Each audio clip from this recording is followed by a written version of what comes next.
if we are very sincere, by now, the issue of the release of Mazi Nnamdi should have been a forgotten issue. His release is the solution to our problem, is the primary solution to the problem of insurgency in the southeast. This is the Stereosis. Hello, gentlemen. As you're watching this video, some activities is currently ongoing in Finland. A section of the struggle for the liberation of Biafra are currently in Finland for what they call the redeclaration of the sovereignty or the sovereign state of Biafra.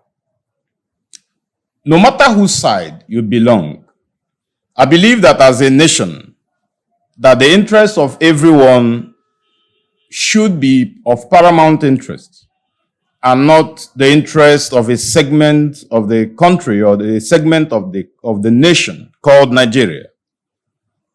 I believe that since after the loss of the Civil War,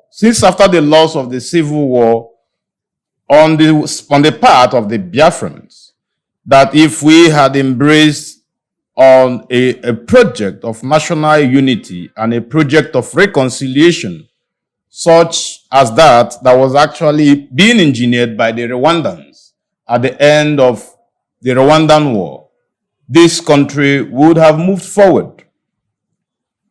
Our founding fathers, one way or the other, have failed in uniting this country.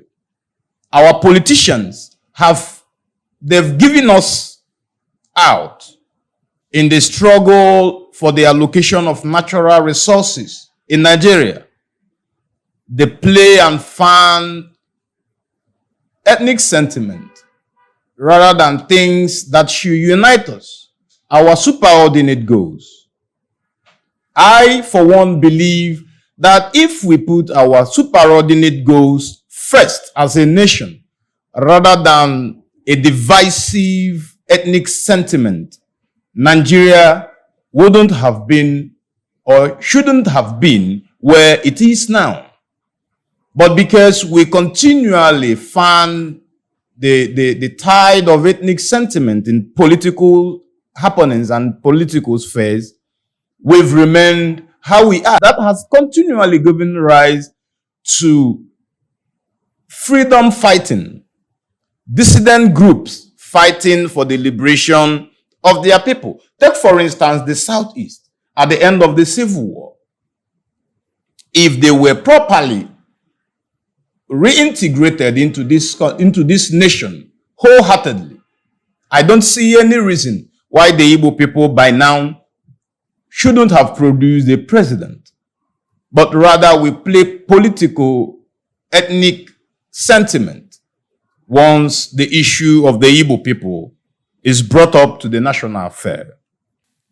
For those who are fighting for the liberation of Biafra, I am not against a free independent nation, but I am an advocate that if you must fight for Biafra, then you must use the proper channel. You must do it the proper way.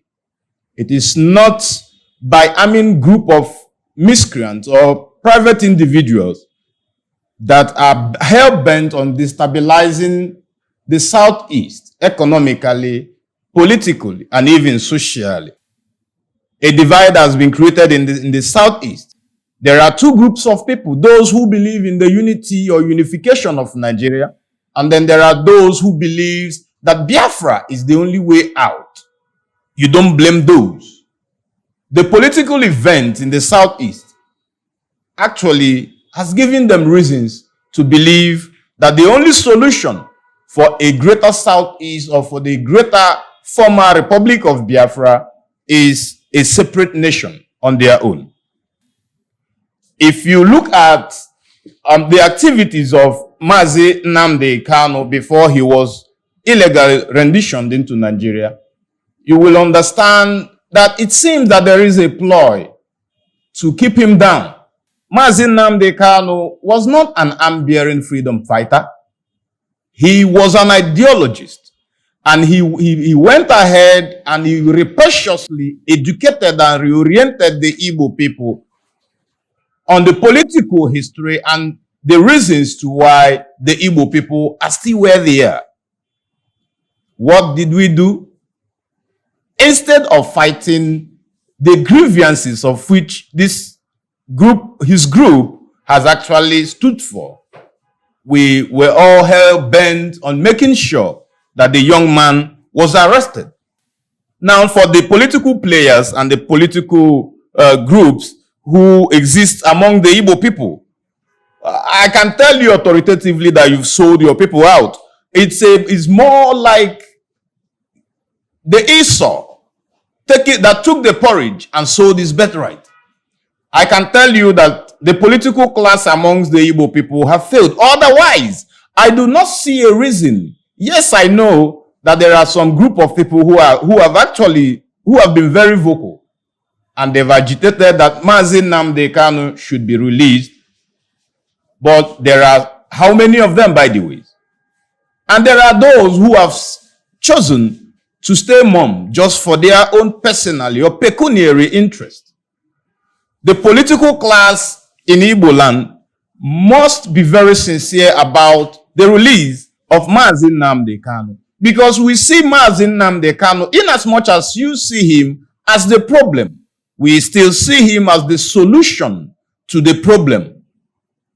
Nnamdi Kanu, even though the wife of the late Biafran warlord is working assiduously, or has assured a lot of Igbo people that Nnamdi Kanu will be released in due time. But it seems that there is a ploy by some section of the country who are hell-bent on making sure that they hold back Nnamdi Kanu under detention. I don't know for what purpose.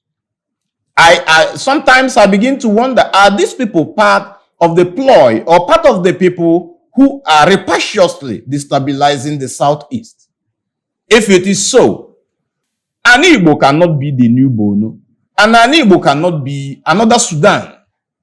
Those who are fanning or trying to rekindle the flames of war, these are people who have never been to war. Even Simon Ekpa, who is the leader of Autopilot and some other groups amongst the Biafran agitation, even though he was an army lieutenant in Finland, he has never been to war. Now, I tell you, the practices of Rafu or Wazurike prior to the coming of Nnamdi Kanu must not be repeated, where people are being extorted of their money with promises of a declaration of a sovereign state, and at the end of the day, it ends in rhetorics. Ndị Igbo, we must, as a matter of urgency, fight that Nnamdi Kanu be released, because his release is the solution to our problem, is the primary solution to the problem of insurgency in the Southeast. We hear about the kidnapping, we hear about the destruction of people's private properties, we hear about extrajudicial killings that is going on in the Southeast. And all these things are tagged on IPOB, some of whom I am strongly convinced by members of IPOB, but a set of unknown people who are hell-bent on making sure that the Southeast and Igbo is destabilized entirely. Ndị Igbo, we must be wise, we must wake up. The time to act is now. If the federal government, in their own will, have failed or have refused to release Nnamdi Kanu, I put it on you, the political representative of the divergent united communities or constituencies in Igbo, to stage a walkout in the National Assembly, demanding for the release of Nnamdi Kanu. And then some of you, especially those in Ohanese and Igbo, who claims that you are the cultural representative of our people. You've said, you've played your part, but I can tell you, it's not been enough. It's not enough. Because the way you fight for your personal interest, when it happens to you, seems not to be the way. You are fighting for the struggle to release Nnamdi. If we are very sincere, by now, the issue of the release of Nnamdi should have been a forgotten issue. We must negotiate. We, as Igbo, must prepare ourselves for national unity if that is the solution for Igbo. Igbo must and should be reintegrated into the national grid politically. We've been far long alienated from the national grid. The Igbo man is only good when it comes to campaign. The Igbo man is only good when it comes to, bearing the cross. We see the exploit of people like what's his name? The governor of Anambra State. When he was CBN governor. You look at Okonjo-Iweala. You look at the former DG of Nnamdi. These are people who have sacrificed their lives for the well-being of Nigeria in general. Ndị Igbo has those who have what it takes to take this country to a greater height. What do? What you've done as a country, as Nigerians, is to perpetually make sure that an Igbo man doesn't come into the corridors of power. And when they agitate, it is their right to agitate, actually. And when they agitate, you call them names. Are you happy that the Igbo people are being tagged as terrorists? The Southeast region was, prior to this period, was the most peaceful and progressive region in Nigeria before independence. And after independence, down to the return of democracy, Igbo was the most peaceful. When there was war in Bono, Igbo people were used to go and fight those wars. Igbo people have played and have made sacrifices for this country and do not deserve to be maligned for any reason. Let us reevaluate our conscience. Are the Igbo people treated fairly? Are we being given our rightful place in the national scheme of things? It goes beyond making us senators. It goes beyond making us ministers. Those things are of no value to us. Where are the projects in an Igbo? Are they being done haphazardly? The Igbo people remains the only people they use for political campaign, making promises. The coal in Enugu is lying fallow. Gas was discovered somewhere around Nike. It's lying fallow.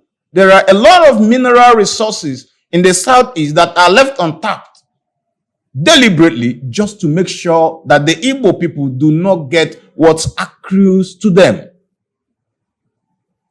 Tulo Owogi, if you were in the shoes of the Igbo man, you will do worse than the Igbos are doing currently. Thank you.